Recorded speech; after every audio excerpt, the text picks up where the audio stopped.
a lot of the races this year, and so we weren't in that category. But I think we have some understanding on some of the things that are in the race cars that are being really hard on tires, and so I think that should calm down. I think most of the accidents came from an issue last year. So anyway, I say all that. It's all that we talked about to try and figure out how to be better this time around. Last time came down here, we started the race off and had to make some really big swings at getting the balance right, and in the process probably weren't able to keep maximizing speed with those adjustments just to make it drivable. So we have a much better handle on that now. Feel good about it. We're not going to go across the finish line backwards this time. We're going to keep going forward.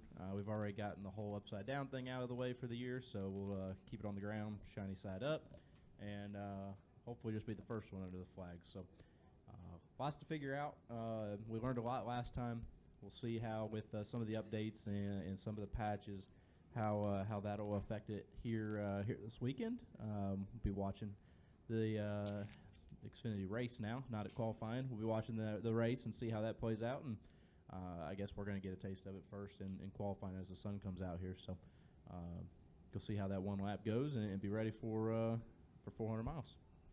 All right, we're now going to open for questions. If you have a question for Chris, raise your hand. We'll get you a mic, and we'll start over here to the right.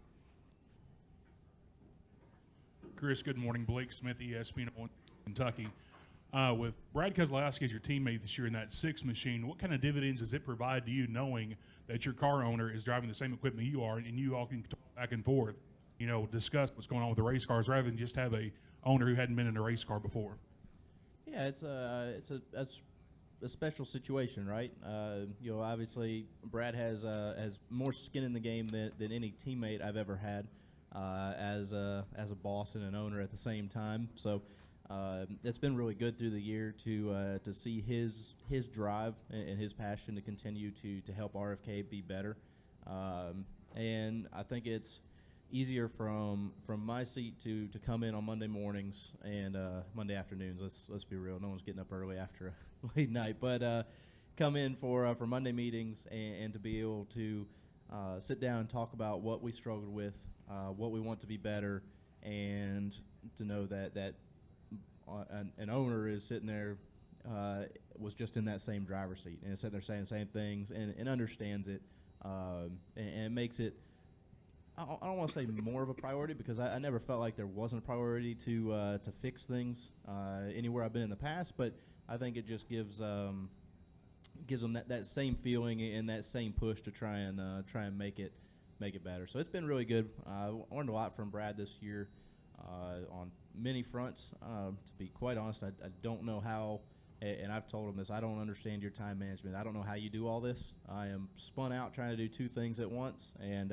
he's got so much going on and is making it look easy. So I haven't quite grasped that concept yet, but it's been really neat to have him and see all the detail that he dives into, and like I said, the passion to continue to get us better and make this a place where we can win races. And so we're getting close. We made some good progress through the year. Probably not near as much as we expected through the off season. Thought that would go a little bit better. Was definitely hopeful it would be better. So we started off maybe a little bit behind where we figured, and it's just taken a little bit of time to get that progression where we need it to be. And we're not there yet, but we've definitely been making some steps in the right direction in the last several months. All right, we'll go to Mark. Chris, good morning. I'm Mark Carroll, PRN. Couple questions. One related to this weekend. There was a lot of talk about it being a mini Daytona, mini Talladega. Did it feel that way? Did it turn out that way to you? It definitely has super speedway style to some of it. It's not Daytona. It's definitely not Talladega. It's not quite the same, but mentally it is exhausting because you're going through the same things, but at the same time this is a little bit more of a physical race. I think last time we're all gripping the steering wheel so hard because everything was on such an edge, like new asphalt typically is. It doesn't matter if it's a mile and a half or where we're getting big lifts, or if it's a place like this where we're wide open, but or trying to be wide open, but just being right on the edge of that tire and the grip level makes it to where it can be very tricky to try and make a lap without having a mistake turn into a big accident. And so I think that really wore us out more than anyone expected last time. I think we have a better understanding of that now. Not saying that the fact that the asphalt's been here a couple more months is going to change much of that feeling, but we're ready for it. There's a lot more lifting, a lot more handling that's going with this. Maybe more like some of the Daytona feel that we had when had very little downforce in the cars. So it's bringing back some of that to where you really got to focus on doing what you can to get the car to pass. The one thing I've been thinking about it is the bottom is a little bit hard to make work as we get into a run. Seems like other tracks you can get the numbers in the bottom and you can make that work. And going back and watching it, it doesn't seem like that's as strong as of an opportunity for us at this racetrack at this current time. I don't know when that changes, if it does, but right now I'd say that's kind of the one thing you got to be careful of. You get a big run, you think you can go clear 3 cars, you're probably going to lose 4 spots. So got to be careful of that. And my other question is in regards to next week at New Hampshire. Drivers have talked how that will be similar to what we saw at Gateway. You guys thought going in there would be difficult to pass, but it turned out to be a little more racier than maybe people thought. Do you expect the same thing at Loudon? What kind of race do you see there? I took a week off for Gateway, so I wasn't there. That being said, it's definitely been interesting to see some of the racetracks that have been hard to pass, and some of the ones that have been less so, and trying to figure out why exactly that is. New Hampshire will definitely be shifting there, but it's a lot rougher than some of these other racetracks, and it's just a lot more. Just got a lot more character, right? We've got different lanes that have been paved at different times. There's different grip levels. There's different banking levels. The bumps in the 3 are really rough. Will continue to be so with this race car. We have really good brakes in these cars, so I think that opens up the opportunity to get in the corner better. With the downshifting, it was something that we almost felt like we could get away with the last car, so we'll definitely be there with this one. So yeah, I feel like there's a lot of things that make me believe that will be a racier track than some of the others. I'm surely optimistic that it will be. I think that Loudon is a really neat racetrack. It's not been one of my best by the numbers, but I always enjoy going there because it does have a lot of character. It just lets you do different things from behind the wheel, try different lines, be able to make passes in different areas, whether it's the apron or 3 lanes up from there. So I think it'll be a fun racetrack. Obviously, a little bit of a home track for our organization with the Fenway Group being close by in Boston. So we got to go up there and put on a good show and be good for them. But yeah, I think it's got a lot of opportunity to be a really good race. Just got to see if I'm right or wrong. Don't call me out if I'm wrong at the end of this, but I'm definitely optimistic heading into it. All right, we're going to come up front here to Jeff and then Bob. Almost. How does this car change the mentality of when you're not running as well as you want to be? In the past it'd be like, okay, well, our guys got to figure something out. We'll build this new thing, and maybe we can find speed here. Now everybody has the same stuff, and you're still not as fast as you want to be. So, as a driver, like, where do you find the more to extract from or pull from, or the motivation to get better when you're just sort of waiting in a sense for the cars to come around or the team to learn something? Yeah, we're all learning together, though. So it's not just the teams. It's obviously, it's 0 practice this weekend, right? Like, we've been here one time with this car, and we have 0 practice, and we're supposed to have it all figured out. And really, when we're talking about that time, it's very, very short single practice session.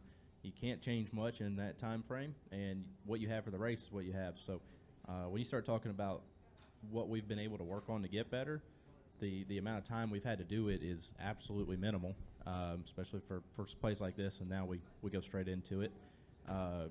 So we're having to learn during races, which means that you're having 400 miles of something you're almost stuck with. You got little tweaks during the race, right? But you're almost stuck with something for 400 or 500 miles every week, and you have to reapply that for the next race. The next race that will be similar to that one. And so it's not our 3 45-minute practice sessions that we've had in years past where you're constantly improving. So, yeah, it is time-consuming. It takes a lot more patience from that side of things, but it's not just our team side of things. It's a lot from the driver's side as well, and I think that I don't think any driver out here will tell you that they've been in something that's driven very similar to this car at all. It's been a complete reset in what we learn and what we're trying to do. We've seen trends through a lot of SMT data on the driver's side of what you can do differently, maybe in qualifying, what you can get away with there. Some of the times it's think about short track, maybe not necessarily short track race, but places where we're downshifting the corners a lot. The penalty for overdriving and missing a corner is absolutely minimal. You downshift, you recover, you go again. It's shown up in the race. I think that's been some of the reasons it's been hard to pass at maybe a Martinsville, but it's showing some speed or potential to gain at different racetracks and at different times, whether that's restarts, qualifying, but maybe not necessarily late in a run. So on the driver's side, it's taken a big reboot as well, and it's what can you get away with without really hurting yourself. And I think what we're finding is the penalty for overdriving at certain times just isn't really there. It's just a matter of not going so far to where you're tearing up equipment. So we're all figuring it out. It's tough because it is hard to go a full race knowing that you're not where you need to be off the truck for that weekend, and knowing that you're locked in, that you don't really have the ability to change what you may need to. So you take it, you do the best you can with it, you learn from it, and try and be ready to apply it for the next one. It's really all we can do right now. All right, Bob. Bob Hawkers, Fox Sports. Is it frustrating at all that you look at teams where you ran around last year, Trackhouse, RCR, they seem to be a little bit ahead of you guys this year. Is it frustrating at all the fact to see them have the improvement with this car while maybe you guys haven't had as much? No, it's not frustrating because it's you're not wishing ill on anybody else. You're just trying to figure out how to be better from our side, and ultimately that what other people have been able to do and how they've been able to progress in other teams. That's has nothing to do with us, right? I mean, we didn't do a good enough job to be that team to be talked about, right? And so I guess that's kind of what I was alluding to at the beginning is we did not get to where we thought we would through the off season, where we believed we would. It wasn't due to a lack of work or effort. We just didn't get to the right things, and so it's taken us races through the season to get closer and to keep figuring some things out, and we're getting there. And we've definitely found some momentum. We found some speed in the race cars. Our road course stuff has made big gains, but that even took COTA for us to figure out. We went to COTA, and we're nowhere near where we needed to be, and had to come out of there with a lot of notes to figure out how to be better. And we took that jump, and immediately we're night and day better than where we were at that racetrack. So I think that's what has taken at a lot of these, most all of these ovals for us, is we've had to go to the racetrack to learn and to continue to dial that in. So at the end of it, no, it's not.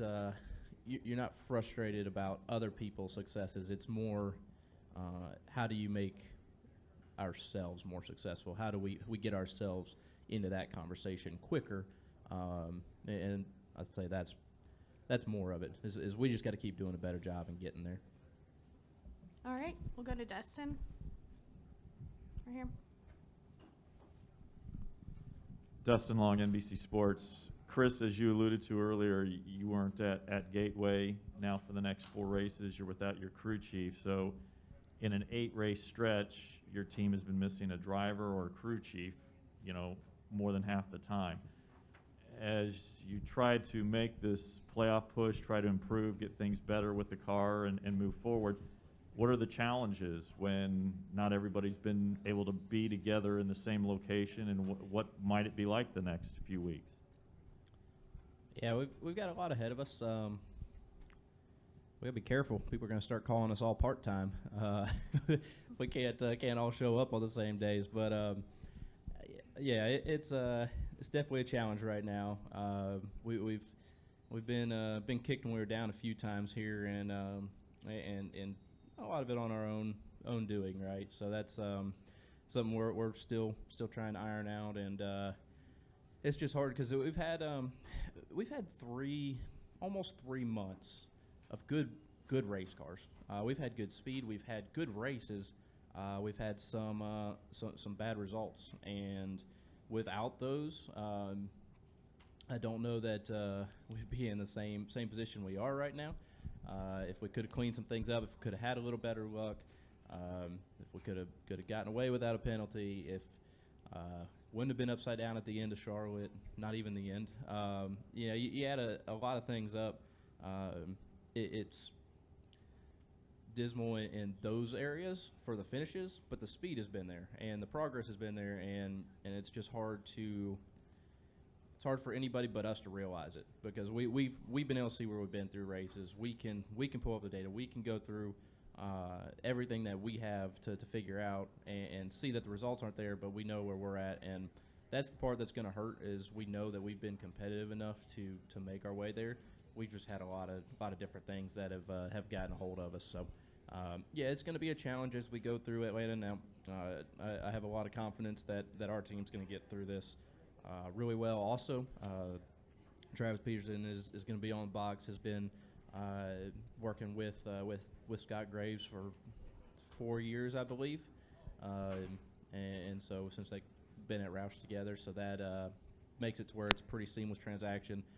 As we've gotten to personnel limits at the racetrack, all the teams have basically built up war rooms back home, right, and following other sports in the way that they do that. So Scott's not on the beach on vacation this weekend, but it's back at the shop and in a room trying to help make the weekend go as seamless as possible.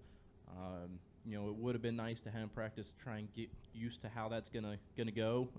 So we're gonna go straight to hopefully a qualifying session here, and then right into the race. But on the flip side of that is being this style of race might make it a touch easier to get that first one out of the way, so that we're ready. Can iron out any of the wrinkles in the systems to be ready for the next three, to where it can go as smooth as humanly possible, having somebody several hundred or several hundred miles away, I guess, for the next handful. All right, Chris, thank you for spending time with us. We really appreciate it. Best of luck tomorrow and in Sounds good. qualifying as well. Hopefully in qualifying. I like where your head's at, so thank y'all.